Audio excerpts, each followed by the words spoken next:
Olá, gente, bom dia! Vamos à nossa aula de ciências. Hoje, na nossa aula de ciências, nós vamos estar corrigindo a atividade, certo? Da página 227, tá bom? Então, pegue seu livrinho de ciências e abra na página 227.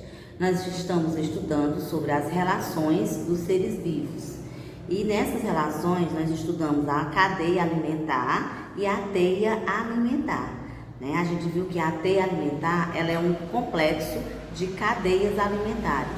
A cadeia alimentar é exatamente a relação em que os animais têm com o meio ambiente. E a gente viu que a cadeia alimentar ela é composta de 3 elementos importantes. Ela é composta pelos produtores, que são as plantas, é composta pelos consumidores, que são os seres que se alimentam, e pelos decompositores, que são os seres que decompõem a matéria. Então, toda a cadeia alimentar ela tem esses 3 níveis: os produtores, os consumidores e os decompositores. A gente viu que os consumidores eles podem ser classificados em uma sequência numérica, que eles podem ser chamados de consumidores primários, secundários, terciários, quaternários, ou seja, o nível que ele ocupa na cadeia alimentar. Por exemplo, o animal que se alimenta da planta. Então, a planta ela sempre vai ser a produtora, Agora, o animal que se alimenta dessa planta, ela vai ser chamada de consumidor, primário, porque ele se alimenta diretamente da planta. Já vem outro animal que se alimenta desse animal que se alimentou da planta. Então, ele vai ser chamado de consumidor secundário e assim sucessivamente. Então, na atividade da página 227, nós tínhamos aí várias cadeias alimentares formando também as teias alimentares, Aí ele diz assim: as cadeias e teias alimentares também ocorrem no meio aquático. A gente sabe que quando a gente fala de relações do meio ambiente, envolve o terrestre e o aquático. Então, a imagem do livro de vocês traz aí uma imagem aquática, uma relação entre os seres vivos aquáticos. Aí ele quer que a gente ligue cada ser vivo ao papel desempenhado por ele na cadeia alimentar. Aí você tem aí o fitoplâncton. O fitoplâncton, como eu falei para vocês, são pequenas algas, são pequenas plantas que habitam lá, o interior dos ambientes aquáticos. São plantas microscópicas. Então, o fitoplâncton, ele é um produtor. Então, você liga para o produtor. Aí, o que é que você observa? Que o dourado, ele é o que há nessa cadeia alimentar. Ele é um consumidor, O dourado, ele é um consumidor o quê? Secundário. Por quê? Porque ele já se alimenta de alguém que se alimentou da planta, é isso? Aí vem o lambari. O lambari já é um consumidor o quê? Primário, porque você observa que ele se alimentou diretamente da planta, certo? Já a lontra, você observa que é um consumidor terciário. Por quê? Porque ela se alimentou do dourado. O dourado era um consumidor secundário. Por que ele era secundário? Porque ele se alimentou em segundo lugar do lambari, que foi o consumidor primário.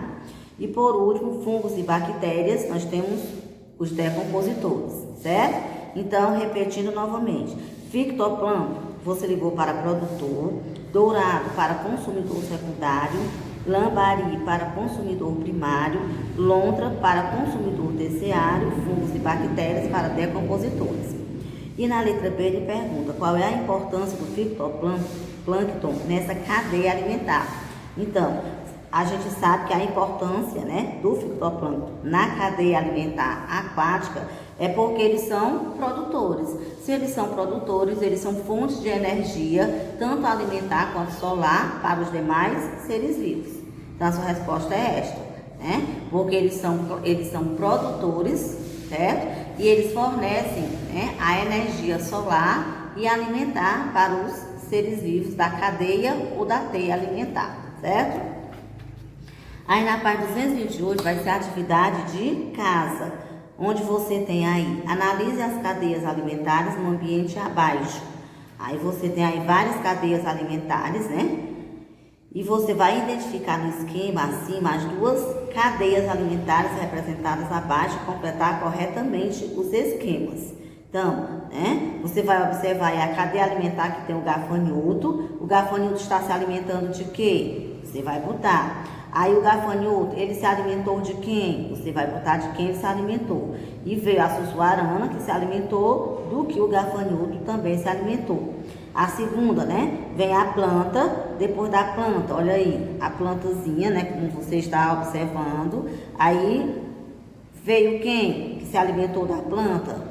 É só você observar a sequência.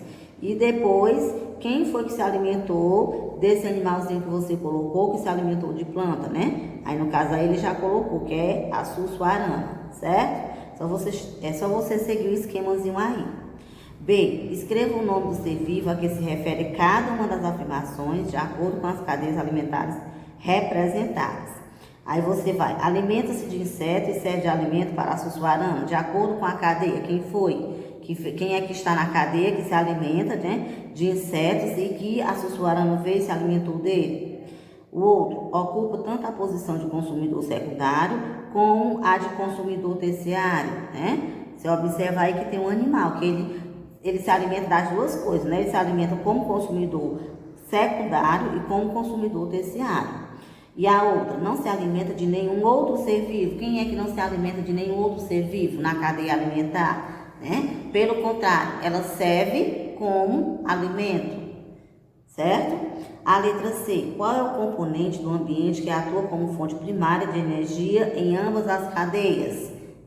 A tia já falou, inclusive quando a tia falou, do fitoplâncton, que ele consome, que ele absorve a energia solar para, que essa energia solar se transforme em energia para os animais. Então, quem é que nos fornece essa energia? E quem é que fornece, essa energia também às cadeias alimentares? D.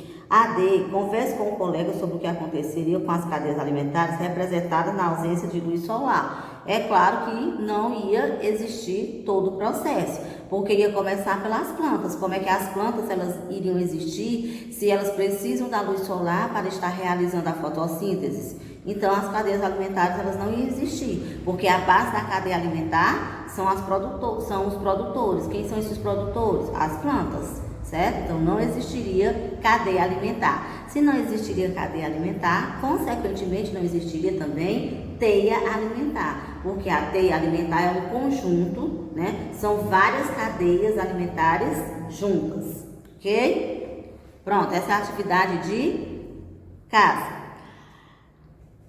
Nós vamos estar na página 229 estudando sobre o desequilíbrio nas cadeias e nas teias alimentares. A gente sabe que essa relação que existe entre os seres vivos, ela serve exatamente para equilibrar os seres na natureza, para equilibrar as cadeias e as teias alimentares. Então, quando há uma certa interferência, o que acontece? Há um desequilíbrio, causa um desequilíbrio. E quais são as manifestações que podem estar causando esse desequilíbrio? E por quem, poderia essas manifestações estarem sendo ocasionadas? Ou seja, quem é que faz, quem é que realiza essas manifestações negativas para que cause o desequilíbrio nessas cadeias e nessas teias alimentares? Então, a gente vai observar hoje, o dia a dia hoje, e observando, também o nosso vivenciar. A gente está vivenciando no momento um desequilíbrio muito grande nas cadeias e teias alimentares, Na nossa cidade a gente não tem tanto isso, mas nas cidades aí fora, em outros estados, a gente vem passando todos os dias nos jornais algo assim que está causando um desequilíbrio muito grande, inclusive afetando até o próprio homem, O que é? As queimadas. Você vê que todos os dias no jornal passa reportagens voltadas para isso. E quem é que está causando essas queimadas? Será que são os próprios animais que estão colocando fogo nas florestas, nos seus habitats? A gente sabe que não, Tudo isso é causado pelo homem. ou por vontade própria, ou por falta de descuido, mas todas essas ações de queimadas, elas são provocadas pelo homem. Então, quando isso acontece, há um grande desequilíbrio ecológico. Como vocês percebem, né? Os animais, alguns não conseguem sobreviver, eles morrem queimados, outros são levados para os centros de tratamentos, mas não sobrevivem, né? Depois, devido a ter partes, né? Quase 90% do seu corpo queimados. Outros, o que fazem? Eles fogem para as cidades, onde eles são atropelados, eles aparecem em locais inusitados, que eles não deveriam estar ali. Por quê? Porque está sendo, né, destruído o seu habitat. Então, eles se veem apavorados, eles se veem desequilibrados. E aí, o que acontece? Eles fogem, né, à procura de um abrigo para poder se proteger. Então, o homem é necessário pensar nisso. Quando isso acontece, há um mal, né, causa assim, um grande desastre no ambiente, né? A parte da ecologia, os animais, as plantas, elas ficam totalmente destruídas. E com isso também o homem, né? O homem também sofre grandes consequências por causa disso. Aí na página 229, você vai observar que ele diz assim, ó, no terceiro parágrafo, ele diz assim: o desequilíbrio nas cadeias alimentares pode ser causado por diferentes fatores, entre eles algumas atividades humanas, né? Como o desmatamento, que é a retirada das árvores, que as árvores, elas são fontes de quê? Elas são fontes de abrigo, elas são fontes de alimentação, elas são fontes de oxigênio para as espécies ali existentes. Então, se o homem retira, então o que acontece? Elas ficam desabrigadas. As queimadas, né, que é o que está mais acontecendo ultimamente, né? A caça e a poluição do meio ambiente destroem o habitat e interferem na disponibilidade de alimento e de abrigo. Como resultado, muitos seres vivos morrem ou se deslocam para as outras áreas. Foi o que a tia acabou de explicar com relação a esses grandes incêndios que estão acontecendo, né? A gente vê aí que até a nossa floresta amazônica, que é considerada pulmão do mundo, ela está sendo atingida por esses incêndios. Então, isso, gente, é muito sério. O homem precisa parar para pensar, porque assim como nós, seres humanos, nós temos as nossas relações para que as coisas se organizem, para que as coisas andem em equilíbrio, a natureza também tem a sua organização, né? Então, quando um animal ele se alimenta do outro, não é devido ele ser mau, mas é exatamente o que? É o equilíbrio, né, que há entre essas espécies, para que as espécies elas possam continuar, elas possam dar prosseguimento. Então, o homem ele não pode interferir nessas relações, né? Quando há interferência do homem, há grandes desastres, certo? Aí ele diz ainda que a introdução das espécies exóticas e a retirada de espécies de determinados ambientes também podem resultar em desequilíbrio das cadeias alimentares. A gente observa muito que tem pessoas que vendem, né, animais da flora, né, de outros estados, até de outros países, eles contrabandiam, né, eles trazem esses animais em locais não apropriados e vendem, né, em um outro planeta, ou melhor, em um outro estado, em um outro até país, e a gente sabe que isso interfere na vida do animal, porque quando se retira o ser do seu habitat, ele sofre consequências, né? Não é a mesma coisa, mesmo que ele tenha comida, mesmo que você ache que ele tenha um abrigo suficiente, mas não é. É como nós, né? Se nós sairmos do nosso habitat, nós não iremos nos sentir bem. Assim são os animais, né? Então, a gente não pode estar retirando esses animais. Por quê? Porque eles fazem parte da fauna, né?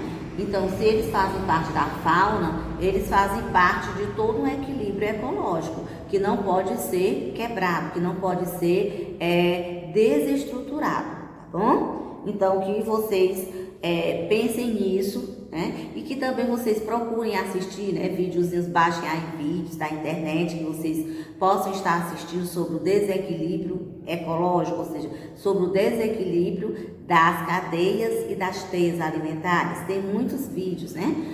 Toda aula que a tia dá, é bom que você aumente mais o seu conhecimento através de pesquisa, né? Que não fique só nas explicações da tia, que não fique só na leitura do nosso livro, mas que vá além, que a gente vá buscar para poder a gente ficar mais conhecedor daquele assunto, tá bom? bom? Então, a nossa aula de ciências era isso.